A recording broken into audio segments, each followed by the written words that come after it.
Now, the text is titled, quote, "The Single Panacea, pointing out Mahamudra, thy primordial perfection of the Trikaya within everyone's mind itself."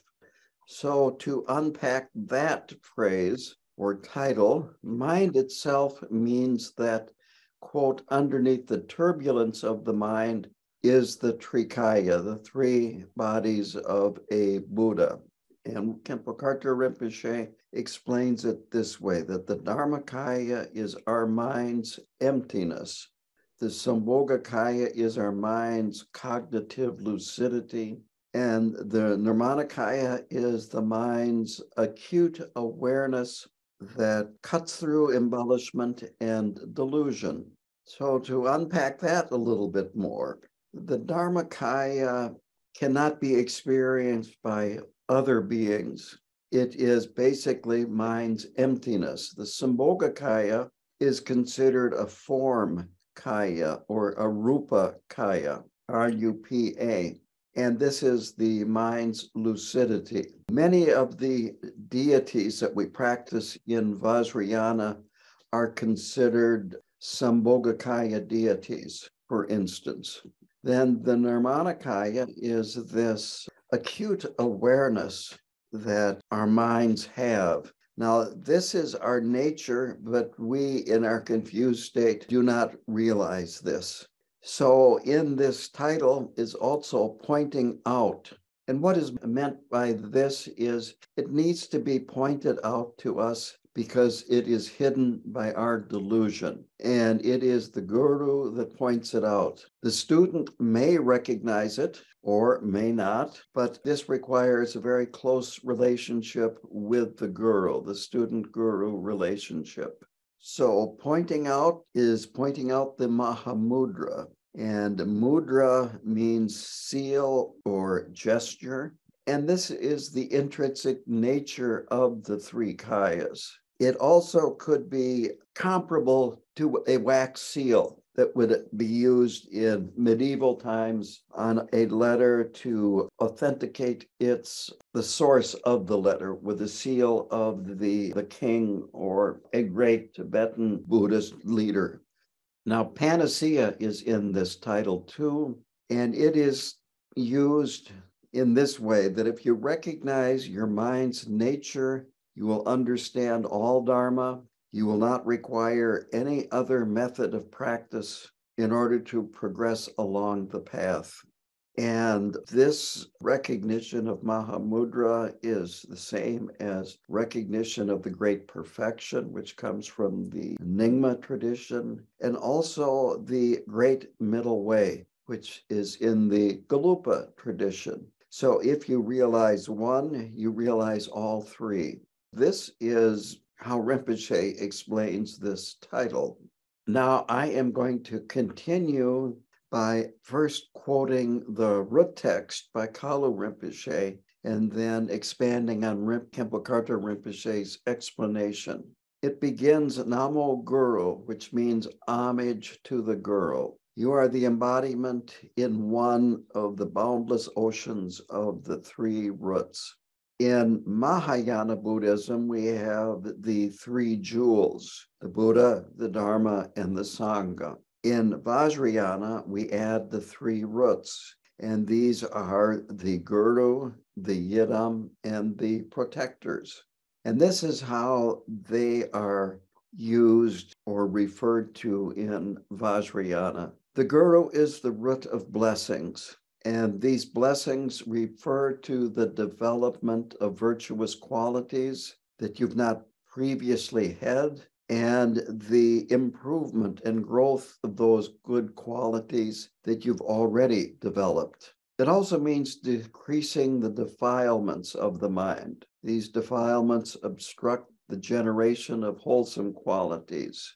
So these actual blessings are received when the mind's virtuous attributes gain strength and its defective characteristics weaken or deteriorate. I want to point out that this is very important, and what is being talked about now with these three roots is the conditions that are necessary for this single sufficient virtue to take root, for you to recognize it and for you actually to use it. This text talks about that all you need to know is this one thing. What really is being spoken of here is that it requires a lot of preparation. It's not just that, oh, you see it, you got it, no problem. There's a lot of preparation that is necessary.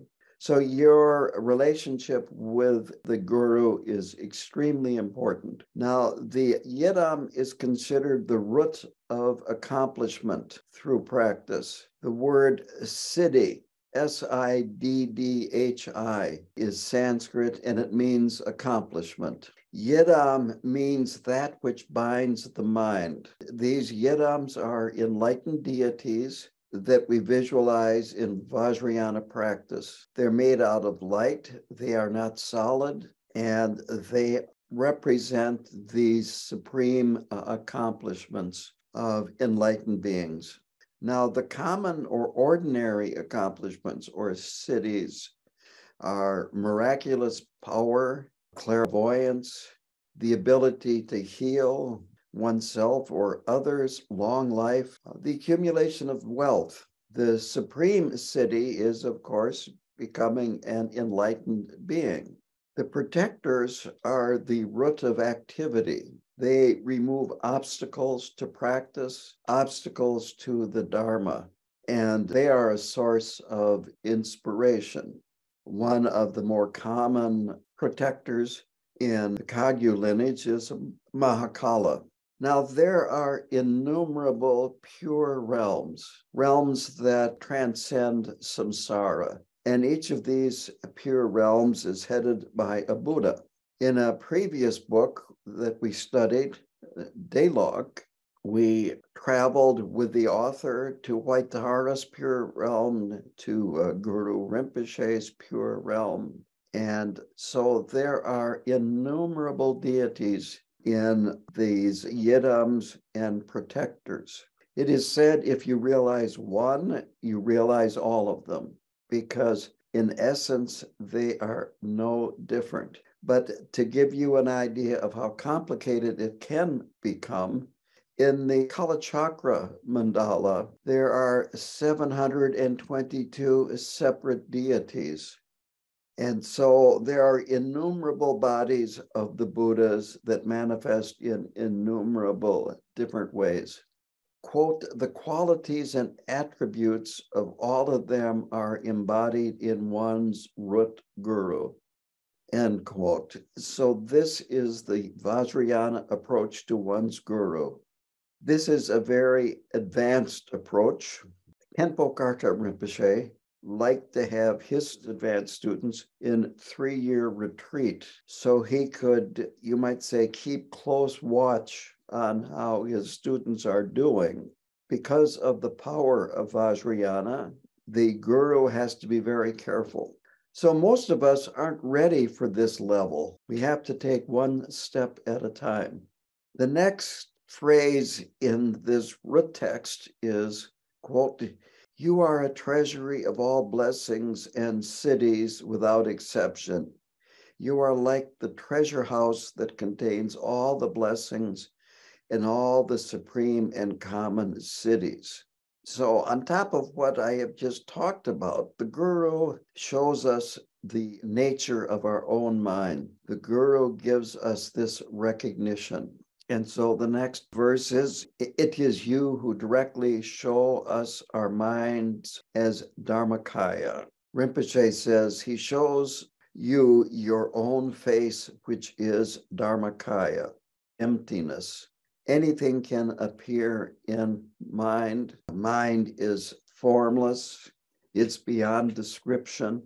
And as a result, it's very difficult for us ordinary confused beings to recognize it. Then the next verse is, peerless supreme guru, bless us. The guru is talked about as peerless is because showing you your own face has no comparison. It's beyond anything else. So we are requesting blessings from the Guru. We're also surrendering to the Guru. We are making a commitment to follow the Guru's instructions rather than follow some of his instructions and not others. Devotion enters here. This means seeing your Guru as a superior being, seeing the Guru as a Buddha.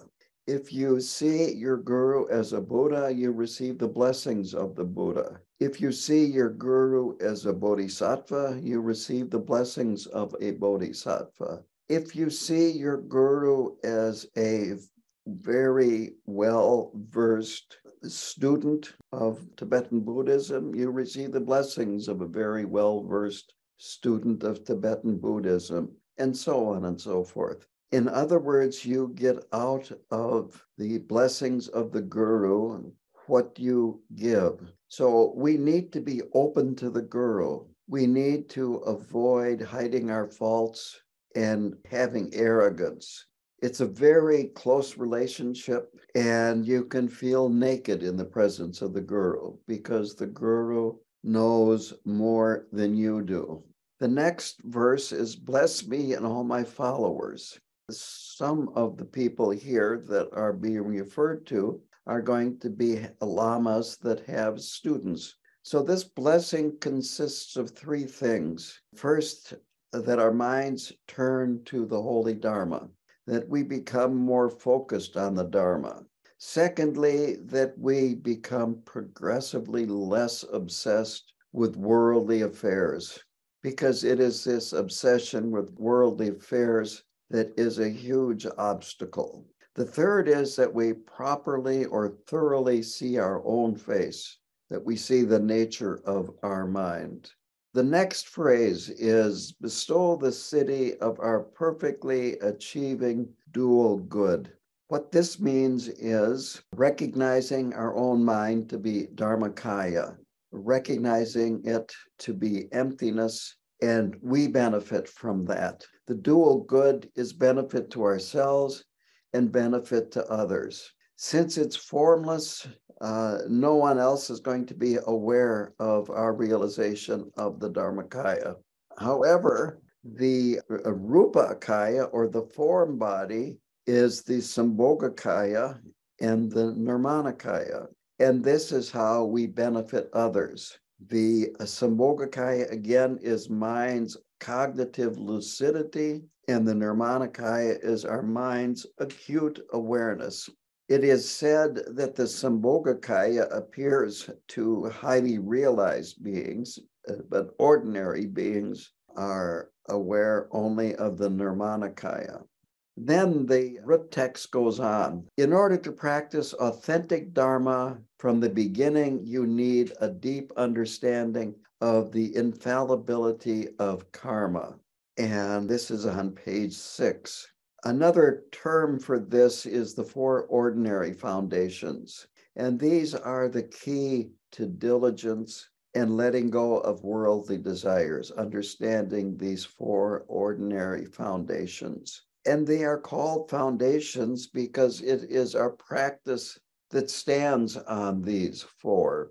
So first, about karma.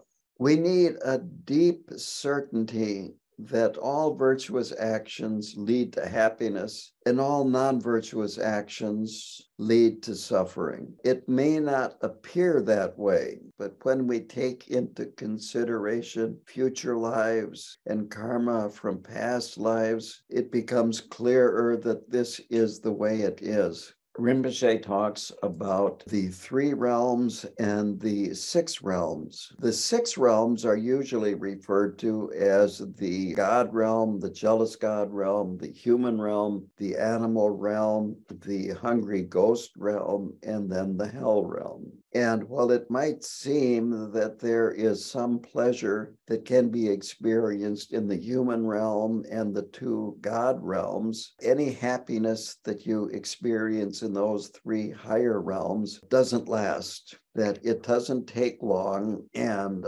you are suffering again. I'll go into this in a little more detail in a minute. The 3 realms are another way of dividing samsara, and they are referred to as the beings that live on the surface of the ground, beings that live under the surface of the ground, and beings that live in the air above the ground. And again, if you look at that, you will see that they are all permeated with suffering. Rinpoche defines suffering into three different categories, which is very traditional. The first is the suffering of suffering, and this is compounded suffering, one thing on top of another. Quote, when you are actually miserable, suffering physically and mentally, such as in the lower realms and in the human realms, end quote, that any good feelings don't last.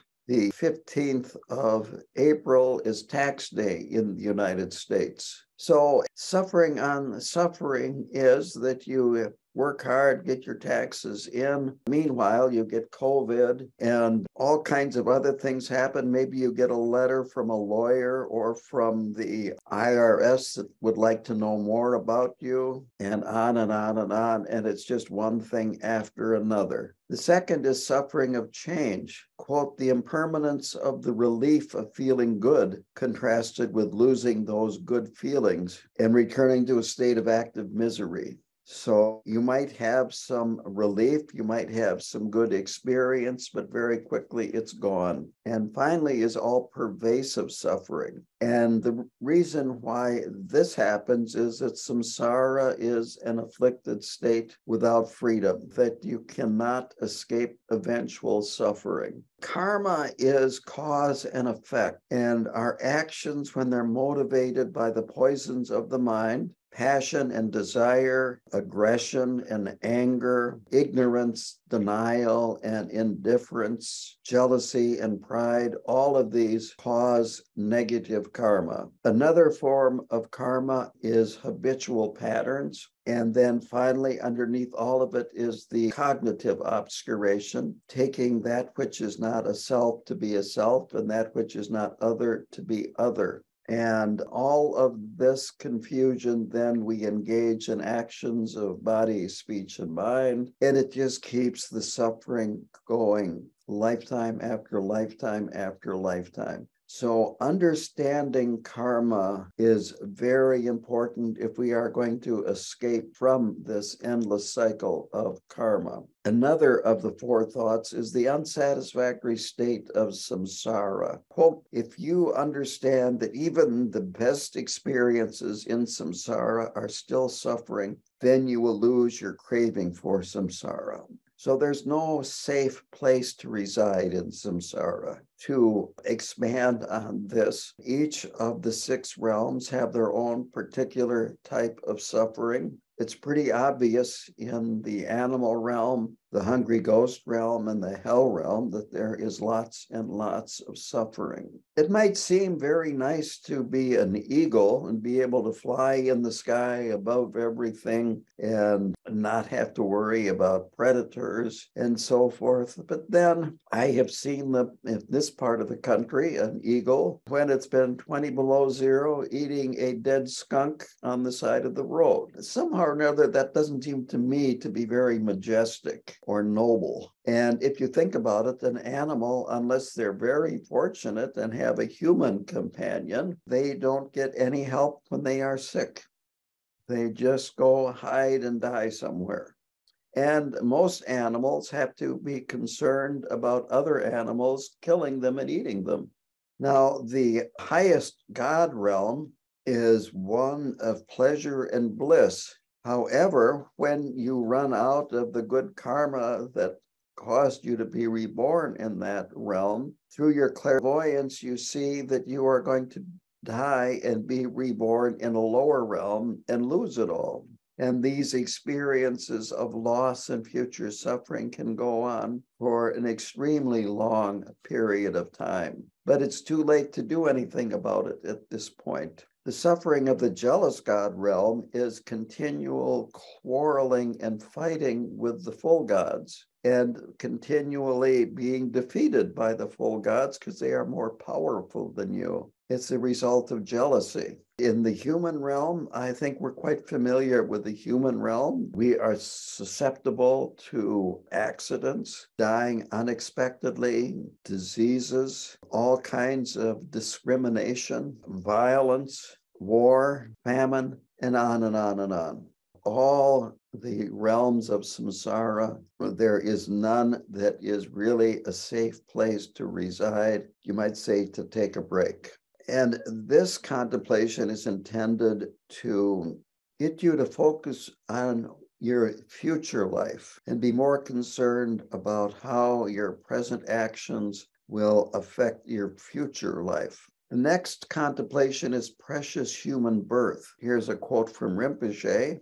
As very few people maintain moral discipline, very few beings are reborn with a precious human existence. In order to be reborn in the human realm, it requires discipline in your previous life. So if you want to be reborn a human, it requires discipline in this life. But human life is precious for other reasons as well. First of all, it is easiest to attain enlightenment in the human realm. It's very difficult to even contact Buddhism in the other 5 realms. Very difficult to develop an interest in the Dharma, even if you do come in contact with it. There's a long list of different reasons why human life is precious. Just to mention a few more, that you have an opportunity to meet highly realized teachers. You have an opportunity to live in a country where you can freely practice the Dharma, that your body works well enough so you can practice the Dharma, as opposed to having defects in your body or a wild mind and difficulty focusing on the Dharma, and on and on and on. There are just a lot of different reasons why, even if you are born as a human being, it's still not as precious as you are now, because you've met the Dharma, you have teachers, and you have an interest in practicing, and on and on and on. Quote, we have no basis for assuming that we are going to reacquire the opportunity that we enjoy right now. So to sum up this contemplation on precious human birth, realize that this might not be available to you in your next lifetime. The last of these 4 ordinary contemplations or foundations is impermanence. And this is that life is short and we do not know when we will die. It might seem like we have lived a long life and will continue to live a long life, but suddenly you might go to the doctor and get a diagnosis that you weren't expecting, or there are accidents that happen all the time.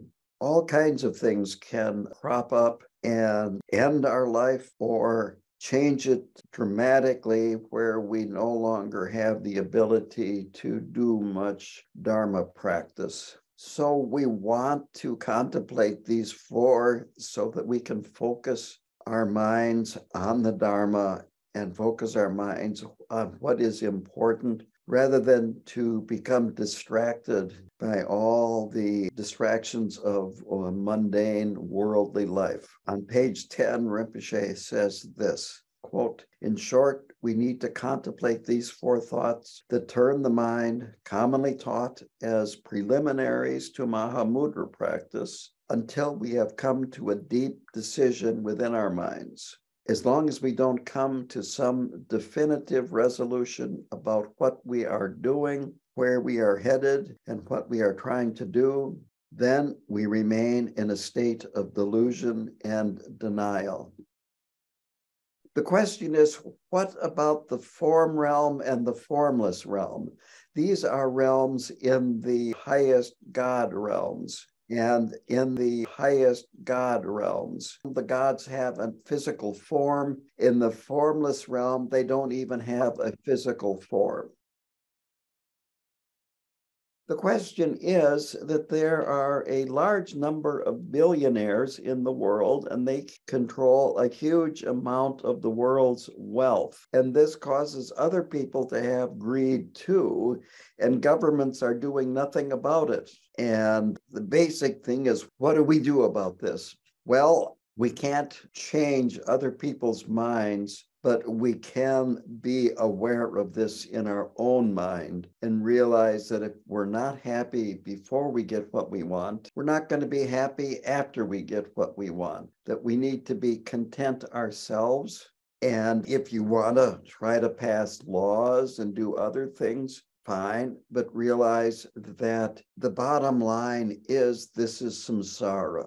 And this is the way samsara operates. One of my 5 unreasonable expectations of life is life should be fair, and I'm the one that decides what is fair. I'm the Supreme Court. In a way, because of karma, life is fair, and these billionaires in their next life might experience huge amounts of suffering. And if you pay attention to the lives of billionaires, a lot of them are very unhappy, and they are confusing wealth with happiness. And there's a lot of, shall we say, fighting within the family over the wealth, and on and on and on and on and on. It might look like this wealth is just a wonderful thing, but it causes all kinds of problems, endless, unsatisfied desire.